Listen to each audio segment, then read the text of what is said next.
Hello दोस्तों, good morning. मैं रविकांत आप सभी का स्वागत करता हूं अपने यूट्यूब चैनल जीएसआर क्लासेस में। दोस्तों, आज हम केंद्रीय शिक्षक पात्रता परीक्षा सीटेट 2014 के जो सितंबर माह में एग्जाम हुए थे, यानी 21 सितंबर 2014 को जो पेपर हुआ था, उन्हीं पेपर के हम CDP यानी चाइल्ड डेवलपमेंट के जो 30 क्वेश्चन है, उन्हीं 30 क्वेश्चन को देखेंगे। इससे पहले दोस्तों हम 11, 12, 13, 14 के जनवरी तक के क्वेश्चन देख चुके हैं। अगर नहीं देखे तो आप प्लेलिस्ट बना हुआ है और वहाँ जाकर सभी वीडियो देख सकते हैं प्रीवियस ईयर के क्वेश्चन। तो दोस्तों, आज हम सितंबर 2014 के क्वेश्चन करेंगे। CDP के कुल 30 क्वेश्चन है। इससे पहले दोस्तों, अगर हमारे चैनल पहली बार आए तो हमारे चैनल जीएसआर क्लासेस को कर लीजिए सब्सक्राइब, ऐसे ही प्रीवियस ईयर के क्वेश्चन पाने के लिए। चलिए शुरू करते हैं। आज का पहला क्वेश्चन देखिए आज का पहला क्वेश्चन आपका कहता है, पहला क्वेश्चन कहता है कि किसने सबसे पहले बुद्धि परीक्षण का निर्माण किया। यानी किसने बोलता है किसने सबसे पहले बुद्धि परीक्षण का निर्माण किया था। तो याद रखिएगा, एल्फ्रेड बिने। किसके द्वारा किया गया? एल्फ्रेड बिने के द्वारा। आपका ऑप्शन ही सही है। देखिए, प्रथम बुद्धि परीक्षण एल्फ्रेड बिने द्वारा विकसित किया गया। उन्हें बुद्धि परीक्षण के जन्मदाता के रूप में भी जाना जाता है। अब देखिए दूसरा नंबर क्वेश्चन। दूसरा नंबर क्वेश्चन कहता है कि एक शिक्षक कक्षा के कार्य को एकत्र करता है। देखिए, कहता है कि एक शिक्षक कक्षा के कार्य को एकत्र करता है और उन्हें पढ़ाता है। उसके बाद योजना बनाता है और अपने अगले पाठ को शिक्षार्थियों की आवश्यकताओं को पूरा करने के लिए समायोजित करता है। वह डैश कर रहा है या फिर कर रही है? तो याद रखिएगा, वह जो कर रही है या कर रहा है, सीखने के लिए आकलन कर रहा है। किसके लिए आकलन कर रहा है? सीखने के लिए आकलन कर रहा है। देखिए कहता है कि एक शिक्षक का कक्षा के कार्य को एकत्र करता है और उन्हें पढ़ाता है। उसके बाद योजना बनाता है और अपने अगले पाठ को शिक्षार्थियों की आवश्यकताओं को पूरा करने के लिए समायोजित करता है। अतः वह सीखने के लिए आकलन कर रहा है। अतः शिक्षक कक्षा का आकलन स्वयं करेगा। ये आपका बी नंबर था। अब देखिए अगला क्वेश्चन।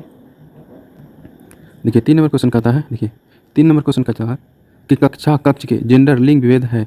बोलता है कक्षा कक्ष में जेंडर यानी लिंग विभेद। तो याद रखिएगा, पहला नंबर ऑप्शन है आपका कि कक्षा कक्ष में जेंडर लिंग विभेद शिक्षार्थियों के हास्योन्मुख प्रयासों अथवा निष्पादन का कारण बन सकता है। क्या बोलता है कि कक्षा कक्ष में जेंडर लिंग विभेद शिक्षार्थियों के हास्योन्मुख प्रयासों अथवा निष्पादन का क्या बन सकता है? कारण बन सकता है। अब देखिए अगला क्वेश्चन। चौथा क्वेश्चन कहता है, चौथा नंबर क्वेश्चन कहता है कि ध्वनि संबंधी जागरूकता निम्नलिखित में से किस क्षमता से संबंधित है? याद रखिएगा, ध्वनि संबंधी जागरूकता जो निम्नलिखित में संबंधित है वह है आपका डी नंबर कि ध्वनि संरचना पर चिंतन करना, वह उसमें हेरफेर करना। होता है देखिए, ध्वनि संबंधी जागरूकता ध्वनि संरचना पर चिंतन करना, उसमें हेरफेर करने से संबंधित है। अब देखिए अगला क्वेश्चन। 5वां नंबर क्वेश्चन कहता है आपका कि प्राकृतिक पोषण विवाद निम्नलिखित में से किससे संबंधित है? तो याद रखिएगा, प्राकृतिक पोषण विवाद जो है वह संबंधित है आनुवांशिकी एवं वातावरण से। देखिए कहता है यहाँ पर प्राकृतिक शब्द व्यक्ति की आनुवांशिकता संरचना से संबंधित है जो जन्म से ही प्राप्त है, तथा पोषण शब्द वातावरण से संबंधित है जिसमें व्यक्ति वृद्धि एवं विकास करता है। किसी भी व्यक्ति के विकास में इन दोनों का योगदान है, अतः आनुवांशिक संरचना तथा पोषण से संबंधित है। अब देखिए 6 नंबर क्वेश्चन। 6 नंबर क्वेश्चन कहता है कि मानव विकास है डैश का। तो याद रखिए, मानव जो विकास है वो मात्रात्मक और गुणात्मक दोनों है।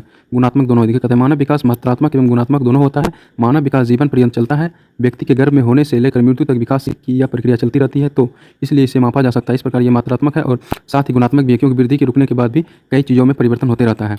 अब देखिए 7 नंबर क्वेश्चन कहता है आपका, 7 नंबर क्वेश्चन कहता है कि निम्नलिखित में से कौन सा सामाजिकरण की निष्क्रिय एजेंसी है? तो याद रखिएगा, जो आपका सामाजिकरण की निष्क्रिय एजेंसी वो आपका सार्वजनिक पुस्तकालय है। तो कहता है कि परिवार, इको क्लब व स्वस्थ समाज क्लब सामाजिकरण की सक्रिय संस्था है, जहाँ व्यक्तियों दूसरों के साथ संप्रेषण के माध्यम से सामाजिक बनाता है तथा अपने विचार को दूसरों के साथ बांटता है, परंतु यह सार्वजनिक पुस्तकालय के अधिक संभव नहीं है।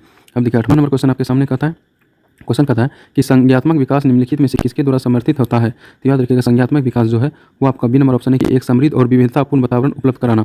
होता है एक समृद्ध और विविधतापूर्ण वातावरण उपलब्ध कराना। देखिए, किसी भी प्रकार का मानव विकास एक समृद्ध और वृद्धिपूर्ण वातावरण में समर्थित हो सकता है, तो यही बात संज्ञात्मक विकास के संबंध में कही जा सकती है।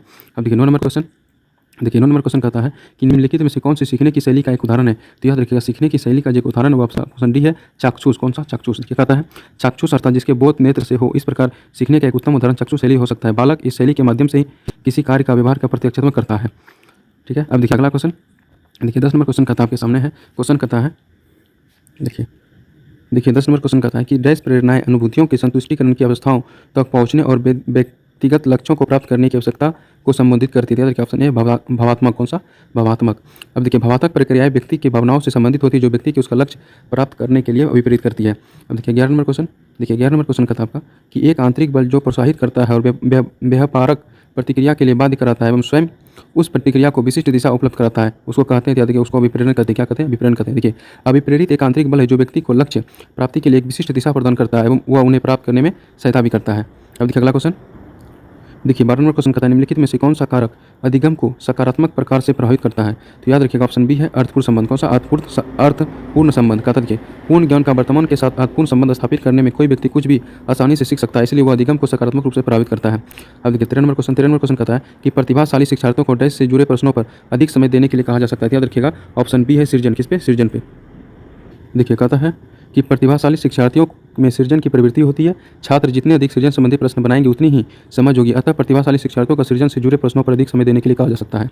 अब देखिए अगला क्वेश्चन 14 नंबर क्वेश्चन कहता है कि निम्नलिखित में से कौन सा कौशल संवेगात्मक बुद्धि से संबंधित है। तो याद देखिए कौशल संवेगात्मक बुद्धि से संबंधित है वह ऑप्शन सी है समानुभूति देना। देखिए कहता है समानुभूति के अंतर्गत व्यक्ति स्वयं को दूसरे की परिस्थितियों में रखकर सोच विचार करता है, जो उचित संवेगात्मक वृद्धि को दर्शाता है।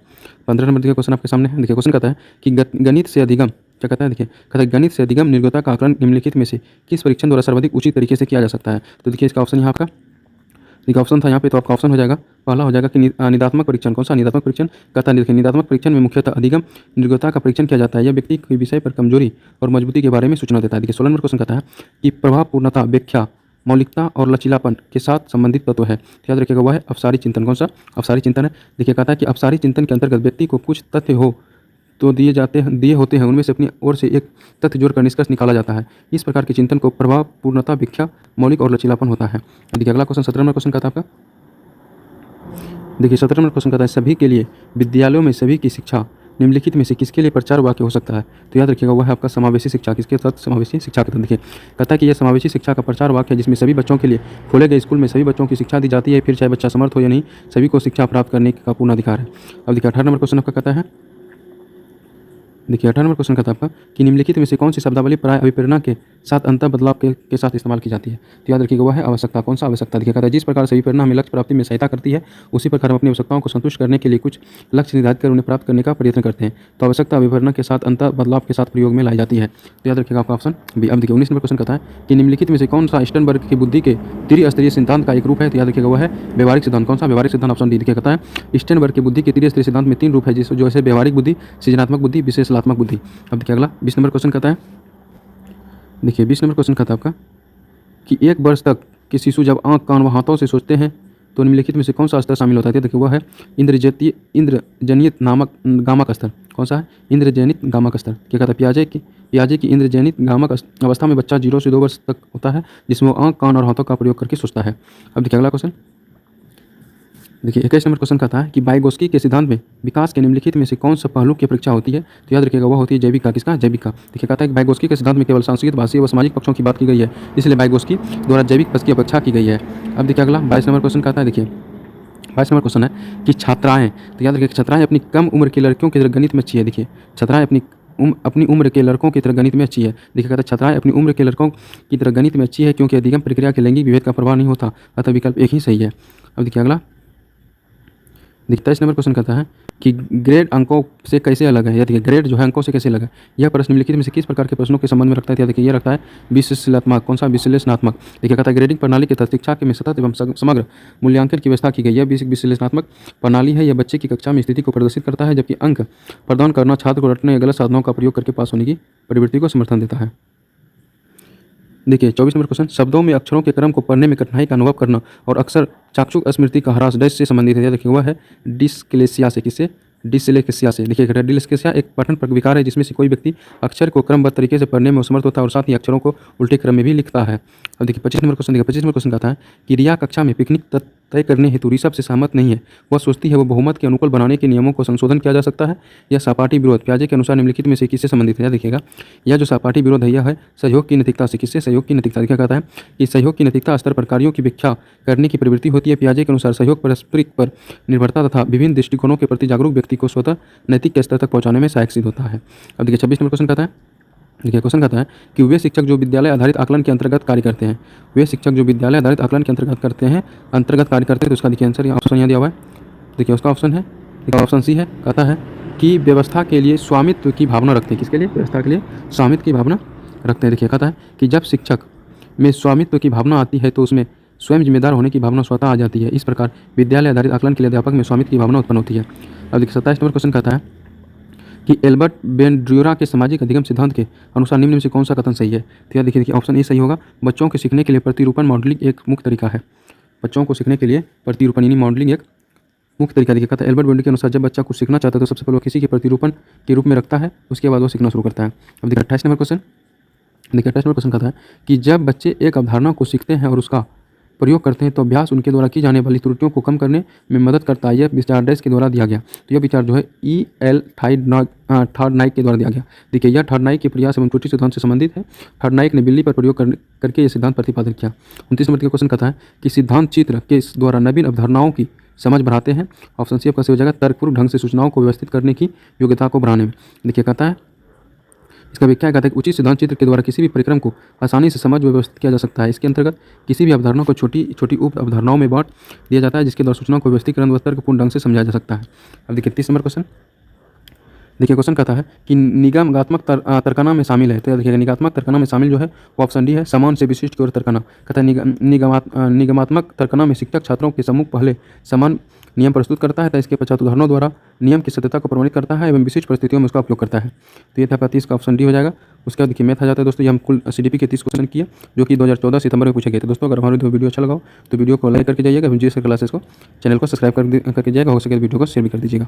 चलिए मिलते हैं अगले वीडियो में। थैंक यू, धन्यवाद।